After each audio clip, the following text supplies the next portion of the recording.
Now, sequel to the commencement of the NLC strike on Monday, the federal government has reacted to that particular motive. Now, we have here the federal government reacts to NLC TUC threatening indefinite strike nationwide in Nigeria. So you have the federal government trying to plead with them and reach a common ground to them as why not to go on the strike. Remembering that on the last meeting, personnel of the federal government were all inactive from that meeting, making it look as though it was a child's play to the NLC and the TUC, which triggered a lot of pain and anger from the NLC as to why there was not even any hearing from them.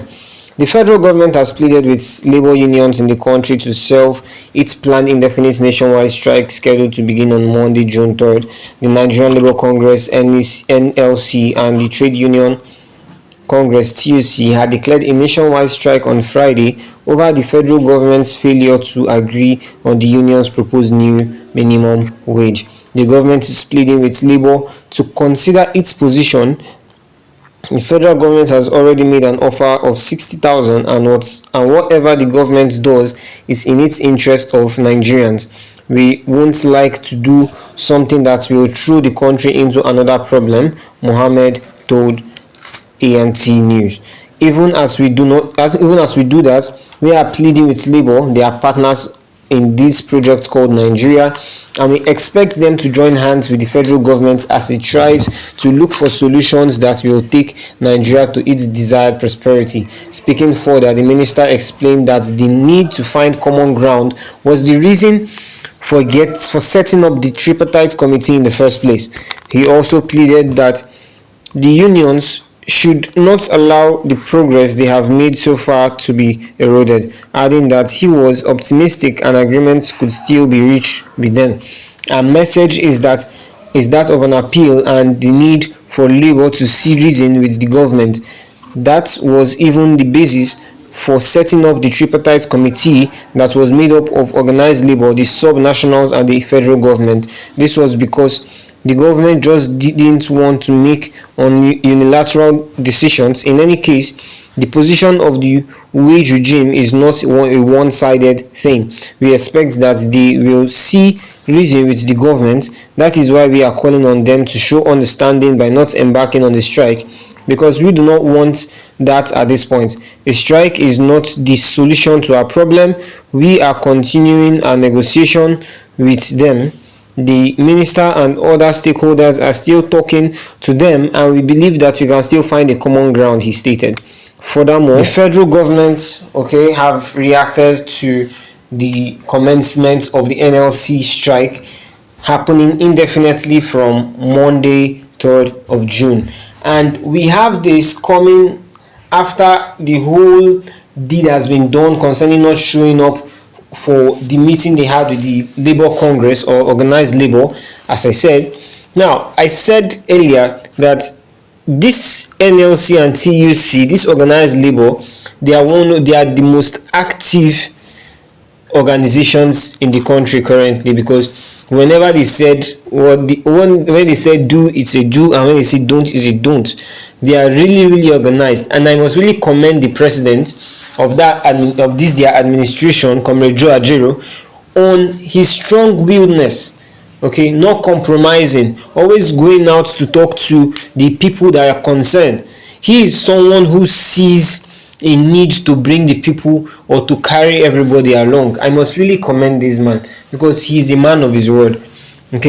Now, the issue of this is there is no common ground as per the agreement on the specific amount to fix the minimum wage. The federal government is giving out a 60,000 naira amount for the minimum wage, while the NLC TUC is giving out 490,000 naira for the minimum wage. It's sequel to everything that's going on in the country.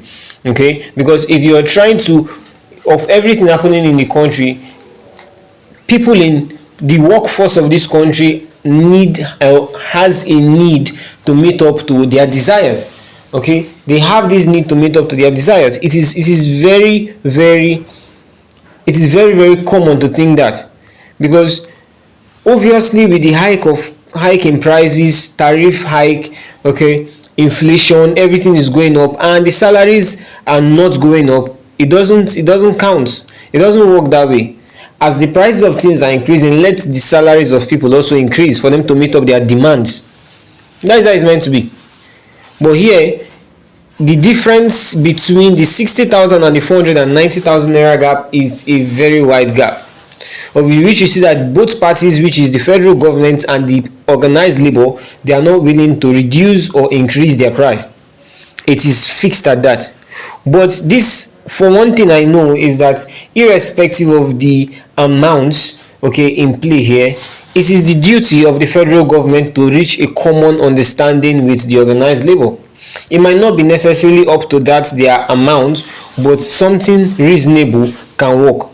Something tangible can work. The gap between these two figures are very, very large. It's very, very large. Based on 2019 Act, okay, it's a 100% increase on the federal government's end, and based on the 2019 Act as well, it is a 1,500% increase on the organized labor's end.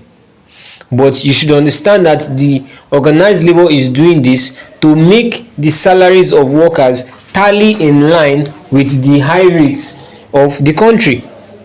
They are not fools for doing this if you feel that they don't know what they are doing, because they have gauged the average life of a Nigerian citizen and gauge in line with the hike in prices and with the salaries that will be sufficient enough for these people, and they have seen that this particular amount can take care of the needs of a common man well and still give him time room to save up for unforeseen circumstances.